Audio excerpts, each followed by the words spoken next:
One of the few screenwriters to transcend his profession, Charlie Kaufman is responsible for some of the most unique, daring and inventive screenplays in contemporary cinema. Beginning with Being John Malkovich, he rapidly established himself as a unique talent, following up with Adaptation and Eternal Sunshine of the Spotless Mind, before making his directorial debut with Synecdoche, New York. Of his 6 screenplays that have been made into films, 3 have won BAFTAs for Best Original Screenplay. His films deal with identity, mortality, relationships, and the meaning or purpose of life. They are metaphysical, self-reflexive, hyper-aware, often using surrealist conceits to explore our fundamental anxieties. It is in this tradition of finding new, startling, and funny ways of exploring human psychology that Charlie Kaufman sits comfortably amongst the world's greatest living writers.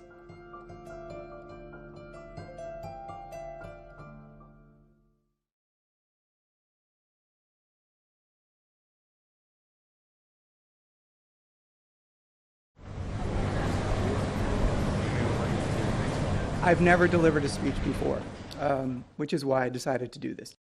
I wanted to do something that I don't know how to do and offer you the experience of watching someone fumble, because I think maybe that's what art should offer, an opportunity to recognize our common humanity and vulnerability. So rather than being up here pretending I'm an expert in anything, or presenting myself in a way that will reinforce the odd ritualized lecturer-lecturee model, I'm just telling you off the bat that I don't know anything. And if there's one thing that characterizes my writing, is that I always start from that realization.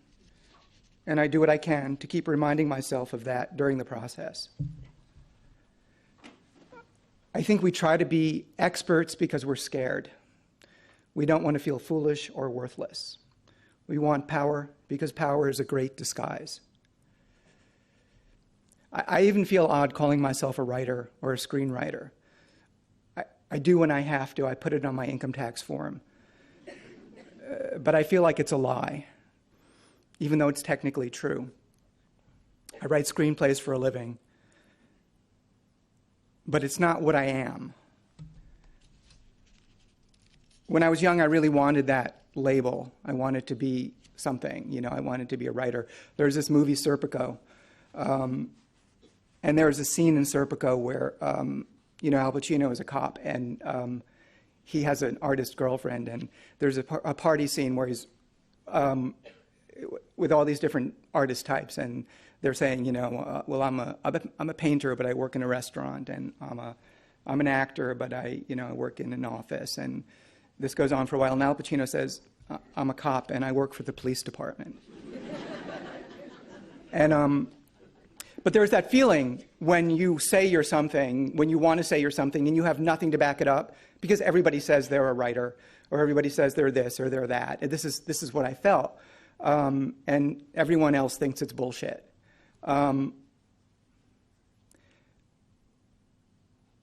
It's funny now that I don't want to call myself that, but at the time I did, and I think that it was necessary at the time, but now it doesn't feel necessary, because I think the thing I realize is that I'm not those things. I'm a person who does this, and I struggle with it.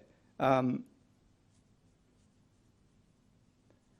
think it was Thomas Mann who said that. A writer is someone for whom writing is harder than it is for other people, which, I thought was pretty cool. And I think that's sort of it. Is that, if you take it seriously, it's a struggle, and it's interesting to me that I've been struggling with this speech for a long time. I told them that I would do this months and months ago, and this has been my job in a way. I sit at my desk and I don't know what to do. And it is very much like when I have a job writing a screenplay. I think I wanted to do something true and I wanted to do something helpful. And I think that what complicates it, in addition to the fact that that's a hard thing to figure out, is that I also struggle with wanting you to like me. And, you know, in my fantasy, I leave here, and people are saying, great speech, you know, and not only is he a great writer, but boy, you know, I really learned something tonight. He really brought it, you know, and so as much as I know that this neediness of mine exists, I also have a difficult time extricating myself from it or even fully recognizing it when it's happening, because it's a tricky thing. I mean, no one wants to come up here and bomb. It's really, literally the stuff of nightmares, you know. I've had that nightmare a lot of times. And I know you want to be entertained, and so for me to calculatedly not entertain you in order to be true seems sort of selfish. So I find myself in this push-pull relationship with my opposing desires, which I think, you know, is a big part of what characters are and characters do in real life. People in real life, characters in movies should. Okay, I know you think this is just one of my get-rich-quick schemes, but I'm doing it right this time. I'm taking a 3-day seminar, and it's only $500. Screenwriting seminars are bullshit. I mean, I've had the good fortune of working with directors who have been very collaborative with me, so that I've had a voice in most of the things that I've written that I didn't direct. But, you know, I do feel like I wanted to take the step to direct things as well. Not because of dissatisfaction with those movies, but just, you know, I like the idea of it, of having that kind of ultimate control. Here's a quote that I found, a recent quote that I found. "We do not talk. We bludgeon one another with facts and theories gleaned from cursory readings of newspapers, magazines, and digests." That was actually written in 1945 by Henry Miller. And, I mean, I think it's timely. And I think what it says is that the world has been on the present course it's on for a long time. People all over the world spend countless hours of their lives every week being fed entertainment in the forms of movies, TV shows, newspapers, YouTube videos, the internet.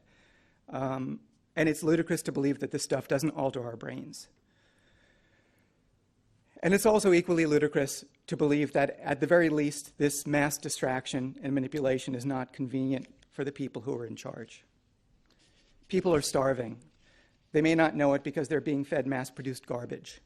The packaging is colorful and it's loud, but it's being produced in the same factories that make Pop-Tarts and iPads, by people sitting around thinking, what can we do to get people to buy more of these? And they're very good at their jobs. But that's what it is you're getting, because that's what they're making. They're selling you something. And the world is built on this now. Politics and government are built on this. Corporations are built on this. Interpersonal relationships are built on this. And we're starving, all of us. And we're killing each other. And we're hating each other. And we're calling each other liars and evil because it's all become marketing, and we want to win. Because we're lonely and empty and scared, and we're led to believe winning will change all that. But there is no winning. What can be done? Say who you are. Really say it in your life and in your work. Tell someone out there who is lost, someone not yet born, someone who won't be born for 500 years. Your writing will be a record of your time. It can't help but be. But more importantly, if you're honest about who you are, you'll help that person be less lonely in their world. Because that person will recognize him or herself in you. And that will give them hope. And it's done so for me. And I have to keep rediscovering it.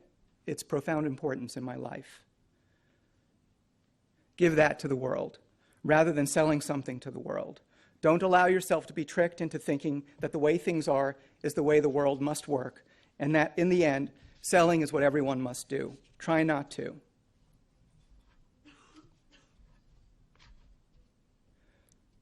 This is from E.E. Cummings. To be nobody but yourself in a world which is doing its best night and day to make you everybody else means to fight the hardest battle which any human being can fight and never stop fighting. The world needs you. It doesn't need you at a party having read a book about how to appear smart at parties. These books exist, and they're tempting. But resist falling into that trap.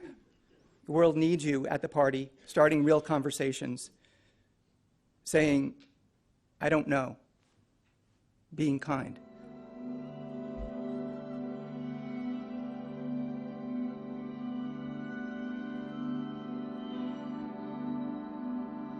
My first writing job was on a TV show called Get a Life, starring Chris Elliott.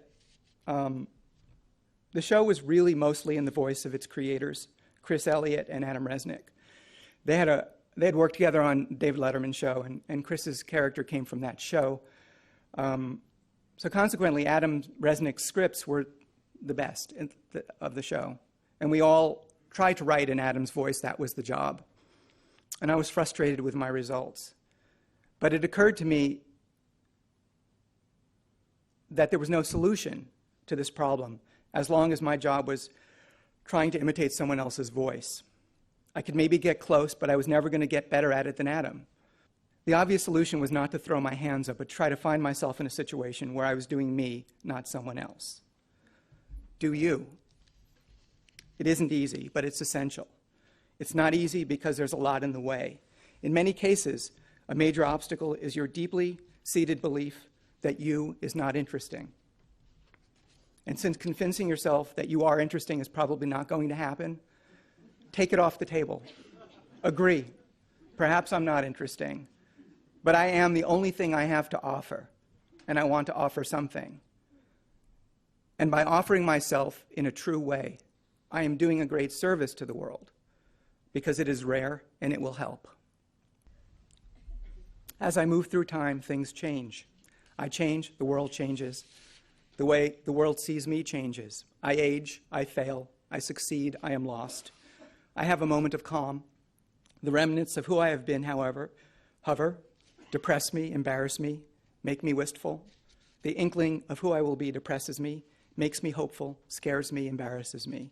And here I stand at this crossroads, always embarrassed, wistful, depressed, angry, longing, looking back, looking forward. I may make a decision and move from that crossroads, at which point I find myself instantly at another crossroads. Therefore, there is only movement. A screenplay is movement. It is written in time and expresses a passage of time. It is made in time and it is viewed in time. It's a movie, it moves. That's 2 hours I'll never get back. It's a favorite thing for an angry person to say about a movie he hates. But the thing is, every 2 hours are 2 hours he'll never get back.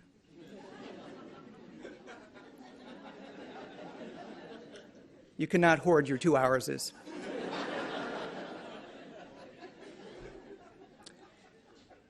So you are here and I am here, spending our time as we must. It must be spent.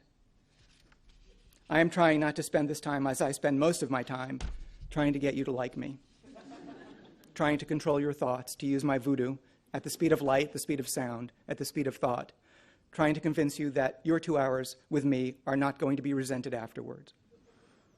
It is an ancient pattern of time usage for me, and I'm trying to move deeper, hoping to be helpful.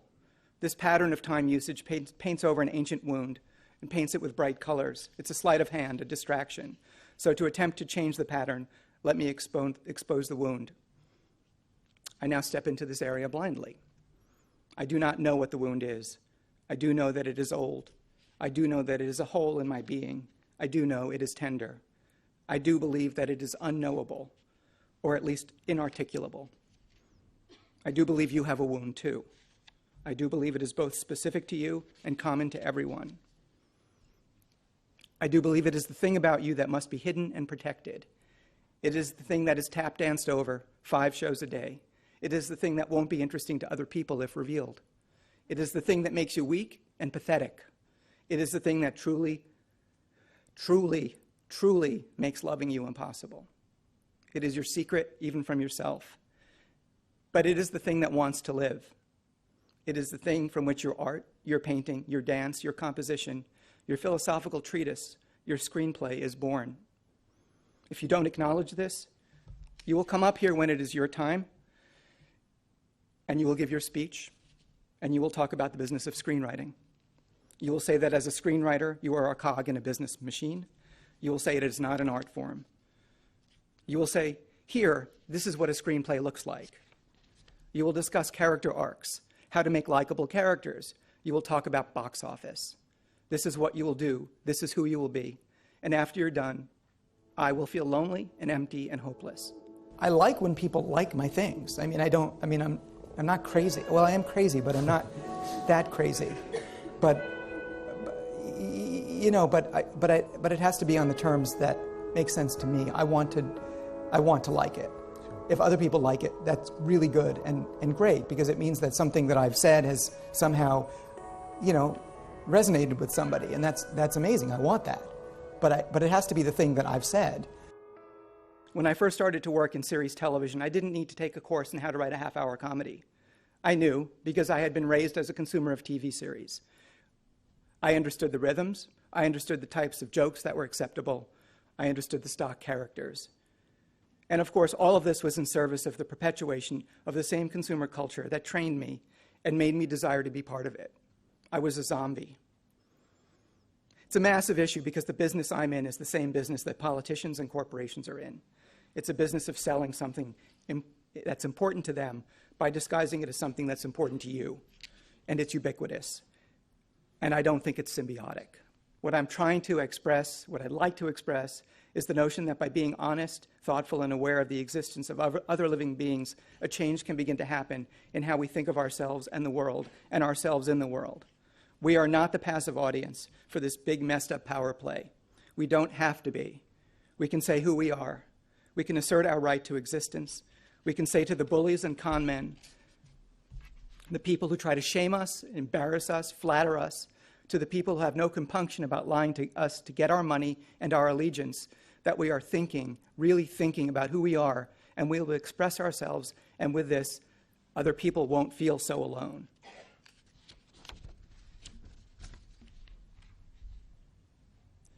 This is Harold Pinter. A writer's life is a highly vulnerable, almost naked activity. We don't have to weep about that. The writer makes his choice and is stuck with it.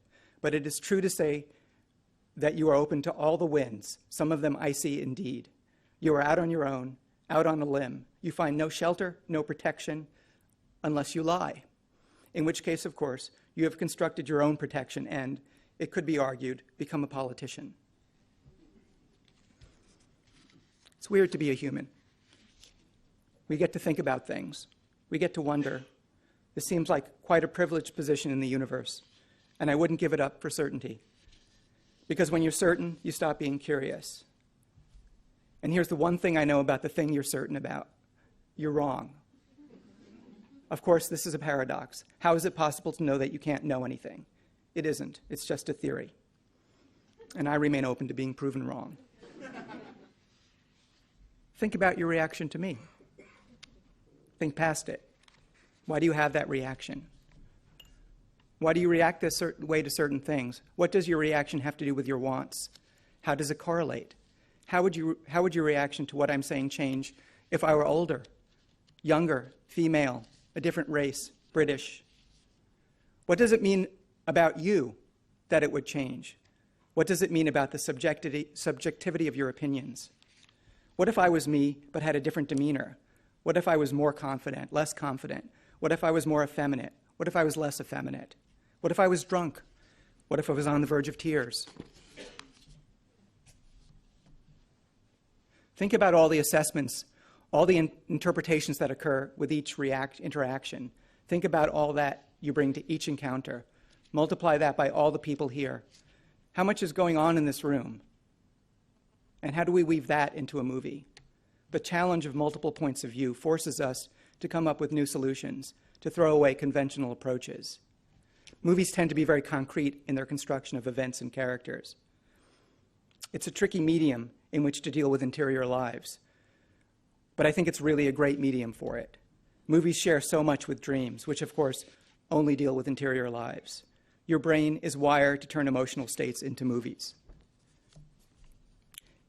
Your dreams are very well written.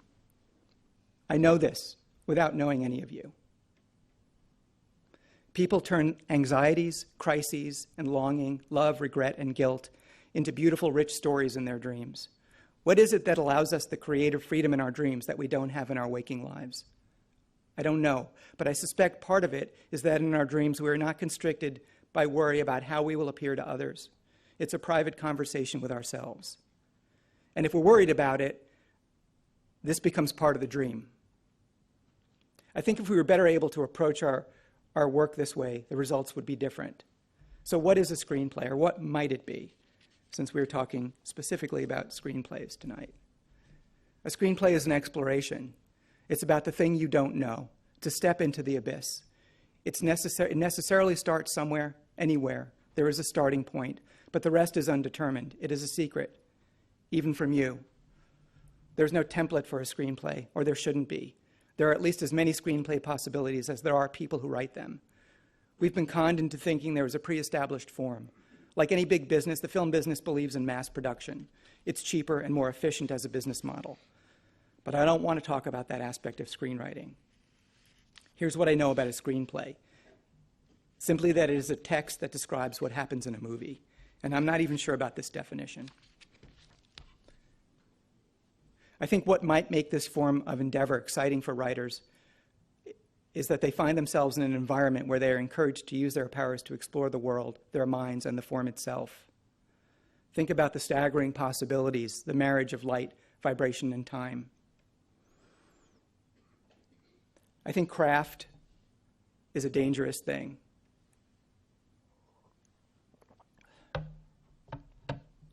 I saw a trailer. Did you call them trailers here? I saw a trailer for a movie. I won't say what the movie is, but it's coming out soon. And it was gorgeous. And it was gorgeous. It was gorgeous. It was gorgeous. It was like, it's gorgeous. And it made me really depressed. And I was trying to sort of figure out why. I think there was an amazing amount of craft and skill on the part of the filmmakers in this movie, and yet it was the same shit. And I know that this movie is going to do really well, and I know that the people who made it are going to get rewarded for it, and so the cycle continues. So I think the danger of craft is that it needs to be in second position to what it is that you're doing, and it's seductive to put it in first position, often because what you're doing is meaningless or worthless or just more of the same, and so you can distinguish yourself by being very, very good at it. I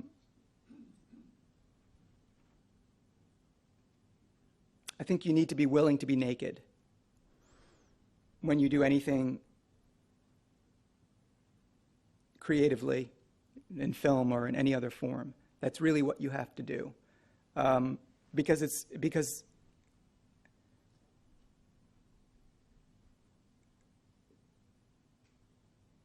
because otherwise it's very, very hard to separate it from marketing.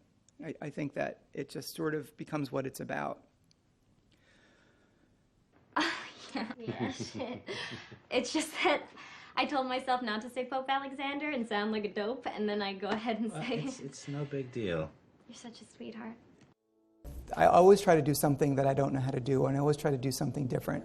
But, I'm a person with a very specific existence and a very specific background, and like everybody is. And the stuff that comes out of me might resemble other things that have come out of me, But I don't try for that. In fact, I try for the opposite. This thing that I just wrote that hopefully is going to get made is a musical.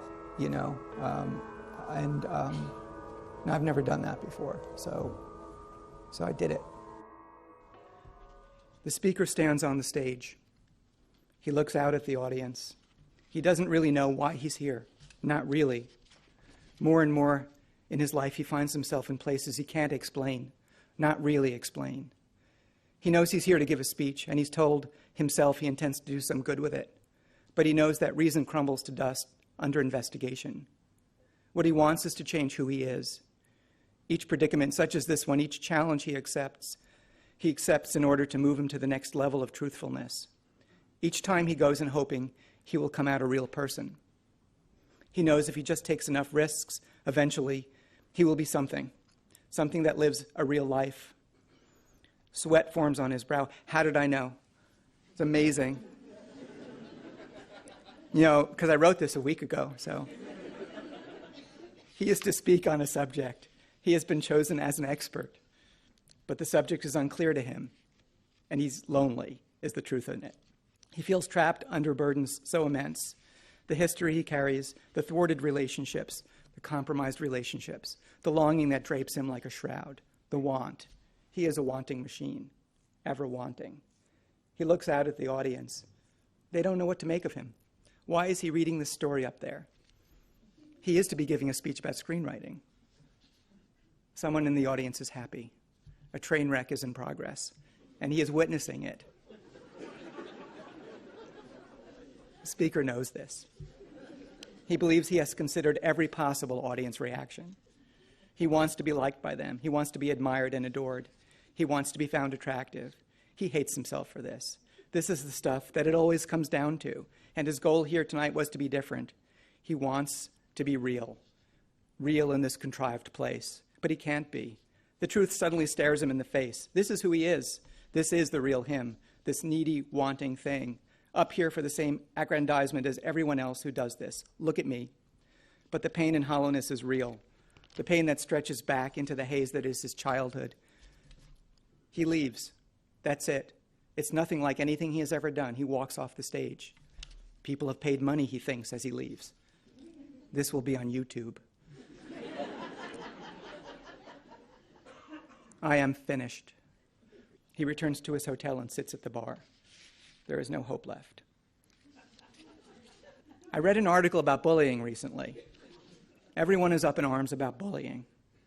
A vocal minority thinks it's a good thing.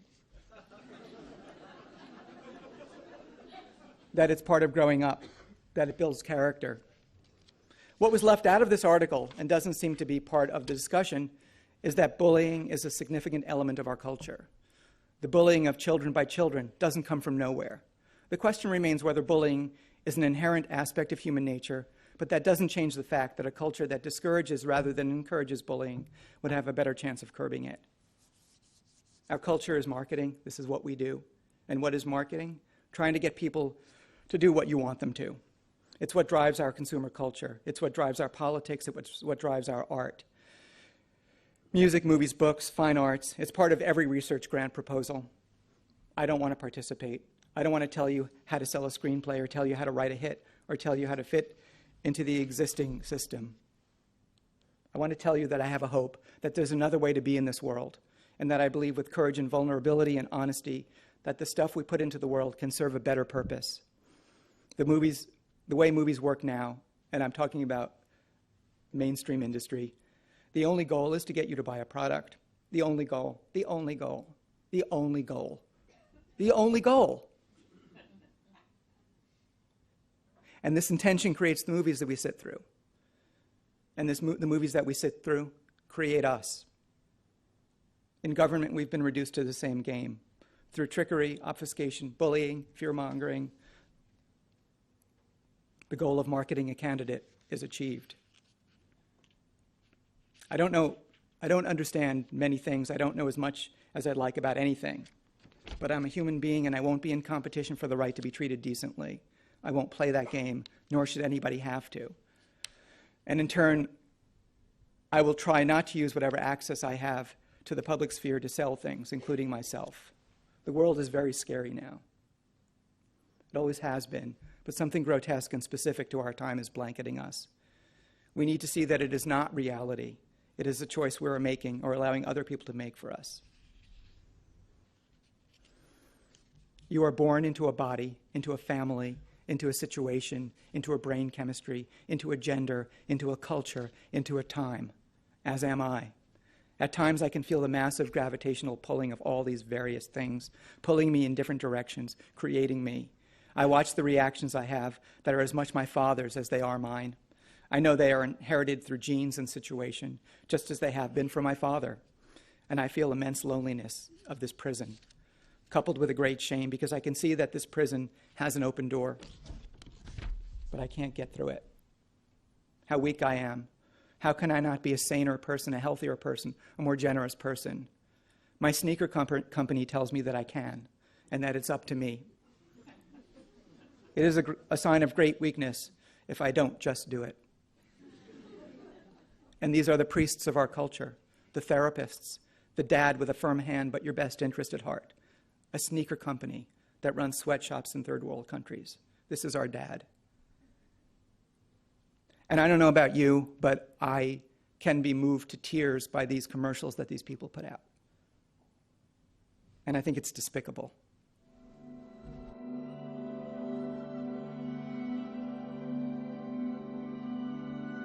I like the idea of the job a lot. I mean, I don't want to sort of like, you know, I get to think about things I want to think about. I get to write jokes that sometimes make people laugh. And I mean, it's a great job, but it's very hard for me. Sure. I don't sit at my desk and laugh, you know.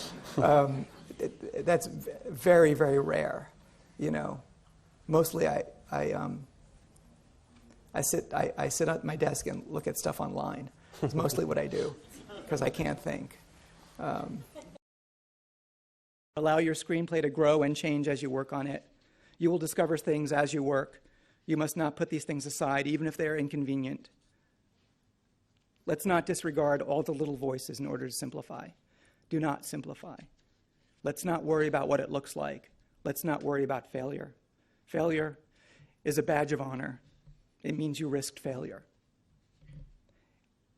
And if you don't risk failure, you're never going to do anything that's different than what you've already done or what somebody else has done. And just know that's the choice you're making when you won't put yourself at jeopardy like that. Don't compartmentalize to make things simpler than they are. And don't work towards results. Allow yourself time. Let things brew. You're thinking about it, whether you realize it or not. Letting the unconscious take over brings in freedom and surprise and removes judgment. At every single moment, every single person wants something. Often many things. Often conflicting things. Understand this about your characters and yourself. Storytelling is inherently dangerous. If you consider a traumatic event in your life, consider it as you experienced it. Now think about how you told it to someone a year later. Now think about how you told it for the 100th time. It's not the same thing. A few components enter into the change. One is perspective. Most people think perspective is a good thing to have in a story. You can figure out character arcs. You can apply a moral. You can tell it from a distance with understanding and context. The problem is that this perspective is a misrepresentation of the incident. It's a reconstruction with meaning, and as such bears very little resemblance to the event.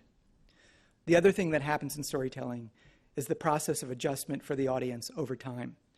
You find out which part of the story works, which parts to embellish, which parts to jettison. You fashion it. Your goal, your reasons for telling it, are to be entertaining, to garner sympathy.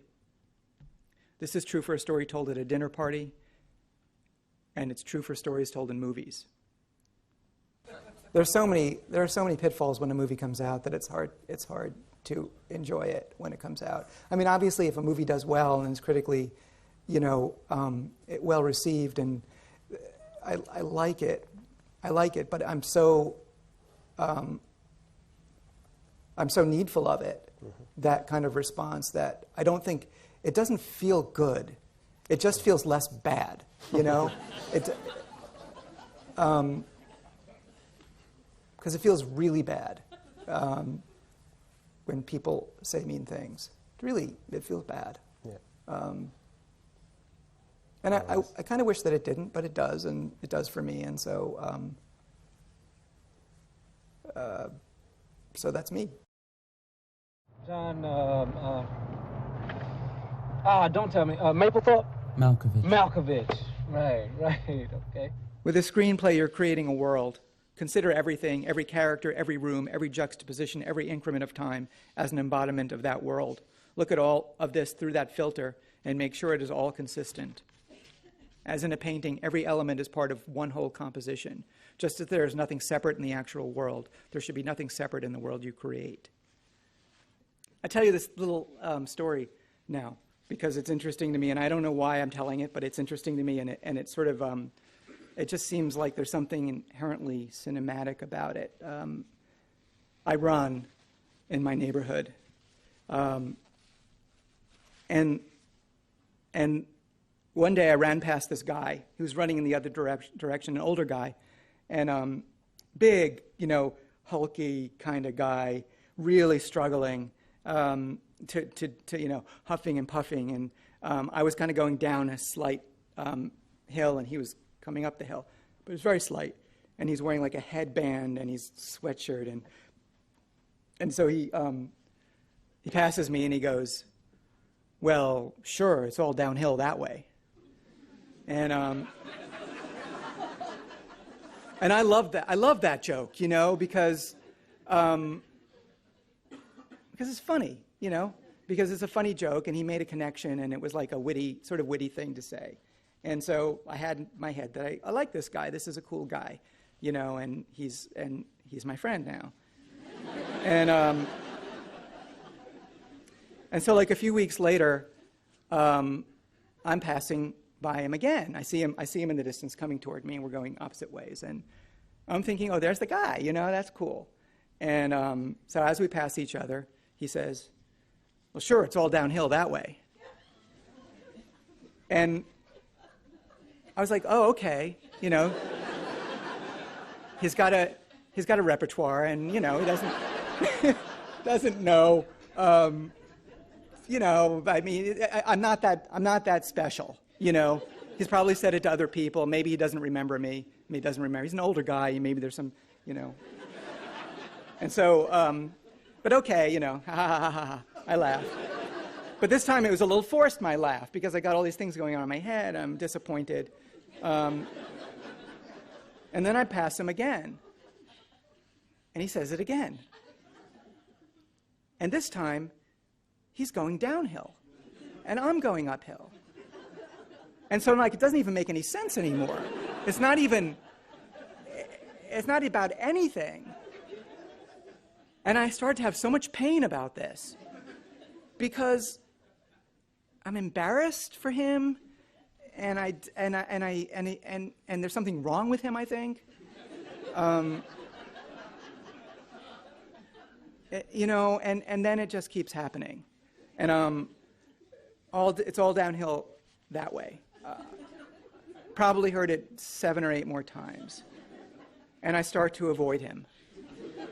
I see him coming, and I cross the street because and if I can't cross the street, then I look like I'm really focused on my running, and he says it anyway if he passes me, and even if I'm not looking, and I